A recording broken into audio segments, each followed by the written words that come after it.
ഒരു എഴുത്തുകാരനെയോ എഴുത്തുകാരിയെയോ നമ്മൾ അറിയണമെങ്കിൽ നമ്മൾ ബോധപൂർവം അയാളുടെ ലോകത്തേക്ക് കയറി ചെല്ലണം, അവരെഴുതിയ പുസ്തകങ്ങൾ എടുത്ത് വായിക്കണം. എന്നാൽ ഒരു പാട്ടുകാരൻ്റെ കാര്യം അങ്ങനെയല്ല. അയാൾ നമ്മളിങ്ങനെ ഒരു 4 മണി ചായ കുടിക്കുമ്പോൾ അനുരാഗം മീട്ടും ഗന്ധർവൻ, നീ സ്വപ്നം കാണും ആകാശത്തോപ്പിൻ കിന്നരൻ എന്നൊക്കെ പറഞ്ഞ് മറ്റൊരാളുടെയും അനുവാദത്തിന് പോലും കാത്തു നിൽക്കാതെ ഒരു റേഡിയോയിലൂടെയോ ടേപ്പ് റെക്കോർഡറിലൂടെയോ നമ്മളിലേക്ക് ഇടിച്ചു കയറി വരും.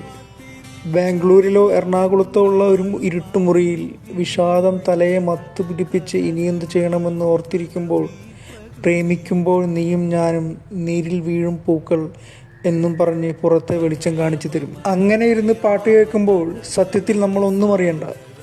ഈ ഗാനം പാടിയത് ജയചന്ദ്രൻ എന്ന് നമുക്കൊരു റേഡിയോയും പറഞ്ഞു തരണ്ട. നമുക്ക് അയാളുടെ പേരറിയണ്ട, വീടറിയണ്ട, മണമറിയണ്ട, നിറമറിയണ്ട. പക്ഷേ നമുക്ക് നഷ്ടപ്പെട്ടു പോയ അല്ലെങ്കിൽ നമ്മളിൽ ഇല്ലാത്ത പലരുടെയും പേരും നിറവും മണവുമൊക്കെ ഓർമ്മിപ്പിച്ചെടുക്കാൻ വിധം ഏതെങ്കിലും തരത്തിലുള്ള ഒരു ഇമോഷൻ അയാൾ നമ്മളറിയാതെ ഇളക്കിവിടും. അങ്ങനെ ഒരാൾ ഇന്ന് മരിച്ചു പോകുമെന്ന് എപ്പോഴെങ്കിലും അയാളുടെ പാട്ടുകൾ കേൾക്കുമ്പോൾ നമ്മൾ ഓർത്തിട്ട് പോലും ഉണ്ടാവുകയില്ല. നമ്മളൊക്കെ മനുഷ്യരല്ലേ, നമ്മളെല്ലാം ഒരു ദിവസം ഇതുപോലെ പിരിഞ്ഞു പോകുന്നു.